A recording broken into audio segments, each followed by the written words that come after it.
Assalamualaikum ya akhi ya ukhti. Saudara yang dimuliakan Allah Subhanahu wa taala. Oleh sebab itu maka kita sudah bahas masalah anak muda. Saya kalau ceramah itu di mana-mana fokus. Tak pernah ceramah saya lari ke sana kemari, enggak. 3 tadi yang mau kita bahas. Pertama, anak muda, sudah. Yang kedua, masalah ekonomi. Sudah kita bahas ekonomi. Bagaimana orang bisa bangun masjid kalau ekonominya morat-marit? Gimana orang bisa sedekah ambulan kalau makannya Senin Kamis? Gimana orang bisa membangun panti asuhan, panti jompo, tanah wakaf kalau ekonominya tak bagus? Maka ekonomi dari awal nih, anak-anak muda, coba kalian kasih tahu sama ayah kalian, sama mak kalian. Kau manggil ayah apa manggil mak? Manggil papa. Makan kangkung papa. Ayah, jangan kalian kasih aku jajan bulan Agustus ini.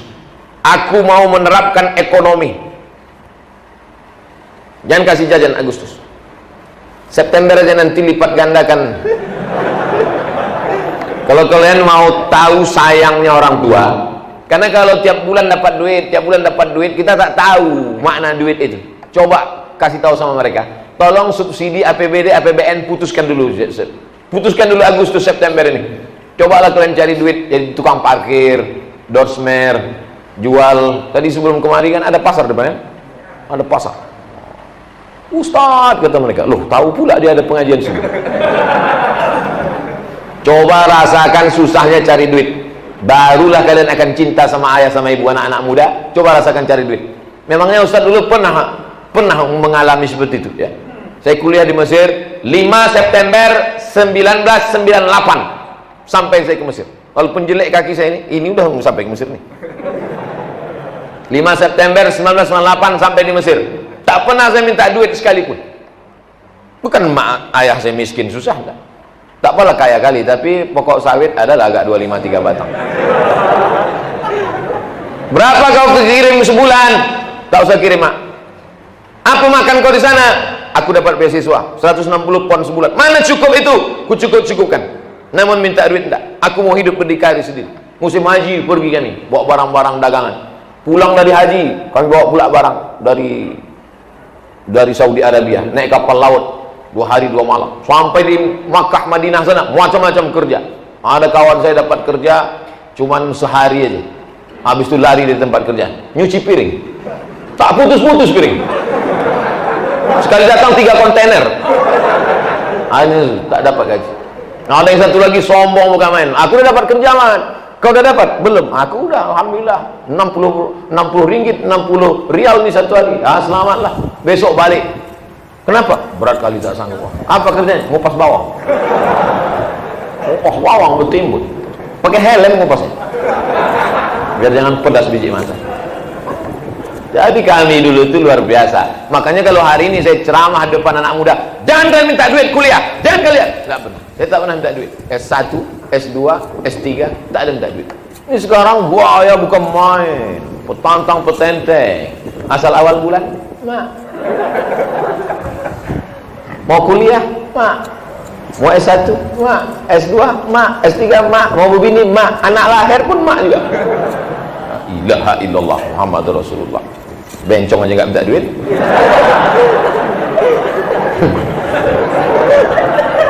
Saya tidak keras. Saya tak nyuruh kalian anak-anakku macam saya betul tak minta duit 4 tahun. Jangan. 4 tahun S1, 2 tahun S2, S3 2 tahun tak minta duit. Bukan seperti itu. Terlalu keras. Itu terlalu berat buat modelan. Kalian kusuruh 2 hari aja, sebulan aja, seminggu aja tak usah minta duit. Cobalah cari duit melalui jual koran. Cobalah cari duit melalui dorsmer, cuci mobil, cuci motor. Cobalah jual duit melalui jual online. Biar tahu bagaimana susahnya. Kalau sudah tahu bagaimana sulitnya, pas duit itu dapat, maka rasa sayang untuk ini suka-suka hatinya aja memakai duit. Pikirannya di kamar bapaknya itu ada pokok duit. Asal disiram betunas, asal disiram betunas. Bukan semudah itu. Mereka sayang. Ada pula memaksa mak. Berapa kali saya dapat video WhatsApp, ada orang memaksa maknya masuk ke rumah. Mana duit mak? La ilaha illallah. Mau kupijakkan aja batang lehernya. Udahlah mak tu tua melahirkan dia. Kalau memang kau gagah perkasa, pergilah kau ke sana jualan.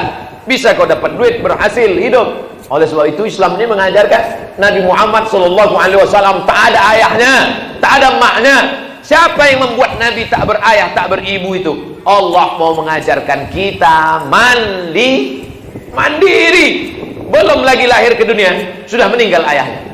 Walamma tamma min hamlihi syahrani ala ashhuril aqwalil marwiyah tufiya bil madinatil munawwarati abuhu Abdullah.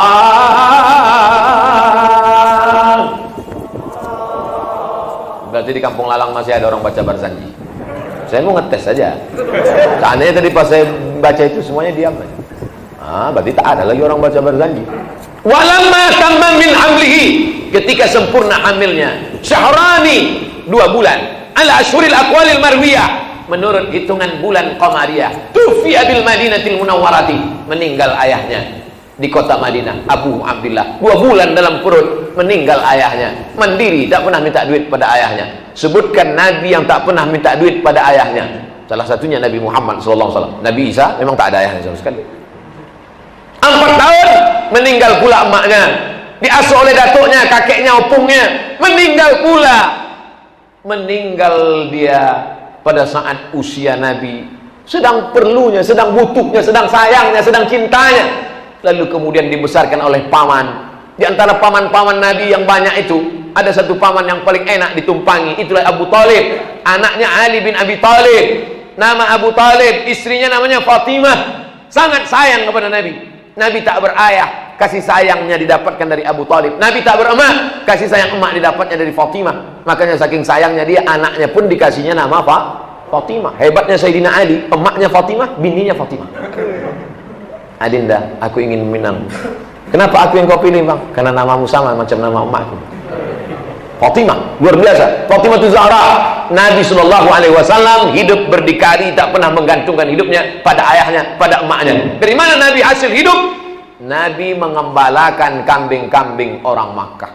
Kalau ada orang mau makan kambingnya perlu rumput, digembalakan kambing. Waktu itu masih kecil, sudah agak besar, mulailah dia bisnis membawakan barang-barang dagangan. Li'ilafi Quraisy, perjalanan bisnis orang Quraisy. Ila fihim rihlatasy syita. Memang bentuk leher itu sama, cuman yang keluar lain bunyinya. Satu kori internasional, satu kambing ditarik. Sebelum kita ngejek, bagus kita ejek duluan kan. Rihlatasy syita, musim dingin. Shaib, musim panas. Musim dingin, musim panas, dibawanya lah barang dagangan. Cuman hebat kalau anak muda ini yang bawa barang dagangan, lakunya pesat. Kalau orang lain yang bawa, laku 5. Kalau dia yang bawa, laku 100. Lama-lama yang punya barang-barang ini heran. Aku heran, kenapa kalau dia ini yang bawa, lakunya banyak, tapi kalau orang lain yang bawa, lakunya sedikit. Siapa yang bawa ini? Ada anak muda. Siapa namanya? Muhammad. Bawa dia ke sini. Maka Khadijah, bisnis Muhammad, wanita karir. Khadijah heran, mana orangnya? Ditunjukkan mereka. Itulah dia yang selalu membawa itu.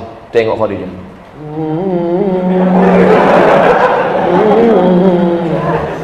Itu rupanya orangnya. Khadijah zaman itu dia tak mau ngomong langsung, akhirnya disampaikannya lah kepada perantara namanya Maisarah. Maisarah, coba sampaikan sama dia, mau tak dia nikah sama aku? Sampaikanlah ke Nabi. Ya Muhammad SAW, ya itu yang punya barang-barang yang kita jualkan selama ini, dia perempuan kaya, mau tak kau nikah sama dia? Akhirnya setuju. Paman-paman Nabi lah meminang Khadijah. Maharnya 20 ekor onta ditambah beberapa uqiyah. Dalam buku ensiklopedia ekonomi Islam disebutkan total mahar nikah Nabi dengan Khadijah, umurnya 25 tahun, anak muda, maharnya 1 miliar. Ini tak saya ceramahkan di depan ibu-ibu karena akan merusak harga mahar. Mudah-mudahan ini jangan sampai cerita nikah mereka. Ibu yang di luar, dan ibu ceritakan ke ibu-ibu yang lain. Nanti tak ada yang laku ini. 1 miliar. Tapi kalau depan ibu-ibu, kalau depan ibu-ibu, saya ceramahnya saya sampaikan. Aqalluha mahran, perempuan yang paling baik, maharnya yang paling rendah. Datang seorang perempuan bertanya kepada Nabi, ya Rasulullah, ada anak muda meminangku, dia mau kasih mahar sepasang sendal. Nabi bertanya, Araditi, mau kau dipinang dengan sepasang sendal? Mau ya Rasulullah. Nabi menyetujuinya. Nah, itu. Tapi kalau depan anak-anak muda ini saya bilang maharnya 1 miliar supaya kalian semangat cari duit. Saya sangka kereta api. Oh, dekat rel itu sih. Jangan kalian jual rel itu nanti. Tentang cerita duit jamaah yang dimuliakan Allah Subhanahu wa taala. Jadi nanti kalau gara-gara ceramah ini rusak harga mahar di Medan, undang saya sekali lagi, kita bahas tentang mahar yang paling rendah.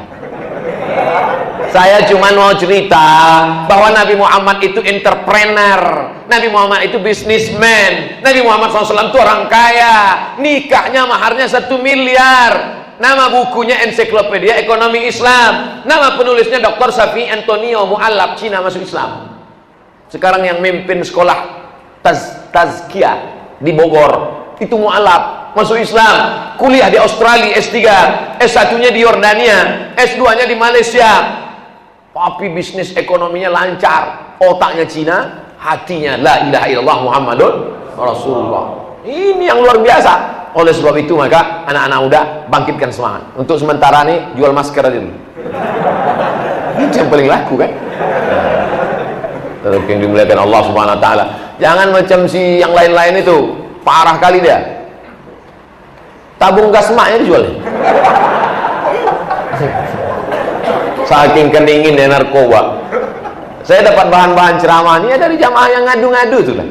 Ustaz, doakan suami saya sembuh ya Pak Ustaz. Kenapa? Kemarin saya masak nasi nggak masak-masak Pak Ustaz. Kenapa? Rupanya tabung dijual laki saya Pak Ustaz. Kemarin melahirkan anak saya Pak Ustaz. Melahirkan anak macam-macam lah, datang orang, ada yang bawa bedak, ada yang bawa sabun, ada yang bawa deterjen, ada yang bawa mie instan, habis semua dijual laki saya Pak Ustaz untuk beli narkoba. Ini orang-orang macam ini ditolakkan aja ke Sungai Deli. Buat semak Medan aja dia. Saudara yang dimuliakan Allah Subhanahu wa taala, oleh sebab itu ekonomi ini mesti bangkit. Kada al-faqru ayyakuna kufran. Hampir saja orang fakir itu menjadi kafir. Fakir, miskin, susah, melarat, menjual akidah hanya karena baju kaos, menjual akidah hanya karena dikasih makan sesuap. Karena imannya terletak di sejengkalnya. Sejengkal di atas pusat, sejengkal di bawah pusat. Yang di bawah pusatnya yang diukur sekarang. Itu yang ada di otaknya. Sedangkan orang beriman selalu memikirkan hatinya. Hatinya mesti bersih, otaknya mesti bersih. Hati bersih, otak bersih, karena makanan bersih. Nanti kalau ada orang mau ngasih yang haram, jangan terima. Ustaz pernah ditawari orang yang haram-haram, oh boleh balik dikasih. Ini Pak Ustaz, haram. Katakan tidak, say no to drug. Katakan tidak pada narkoba. Jadi cerita duit Pak Ustaz. Narkoba itu kan duit juga ujungnya. Korupsi, tidak. Suatu pagi kami makan lontong habis pengajian. Datanglah bapak-bapak. Ustaz Somad, ya. Dulu Pak Ustaz, waktu saya masih jahiliyah katanya. Saya ini dulu jahiliyah Pak Ustaz. Sebetulnya nggak diceritakannya pun, nampak saya dari tatapan matanya. Tertulis di situ jahiliyah. Dulu Pak Ustaz, waktu saya masih jahiliyah, kami bawa duit 1 koper. 1 koper kami bawa Pak Ustaz. Kami jumpai pegawai kantor gubernur. Kami mau mapat proyek sama dia. Kami datang ke rumahnya, Pak, tolong kasih kami proyek, ini duit 1 koper. Apa kata bapak itu? Tidak. Tapi anak bapak kan sedang kuliah di Australia, perlu banyak dolar, sekarang sedang krisis ekonomi. Tidak, aku tak mau kasih anakku makan haram. Itu orang luar biasa Pak Ustaz. Dikenang orang sampai akhir zaman. Berhasil, anaknya sukses, dokter, gara-gara dikasih makan halal. Sebaliknya ada yang hantam kromo, bantai saja, riba sudi. Apa aja duit tuh kuasih. Kenapa kau ambil duit itu? Kan haram. Duit kan nggak ada warnanya. Halal sama haram warnanya merah juga.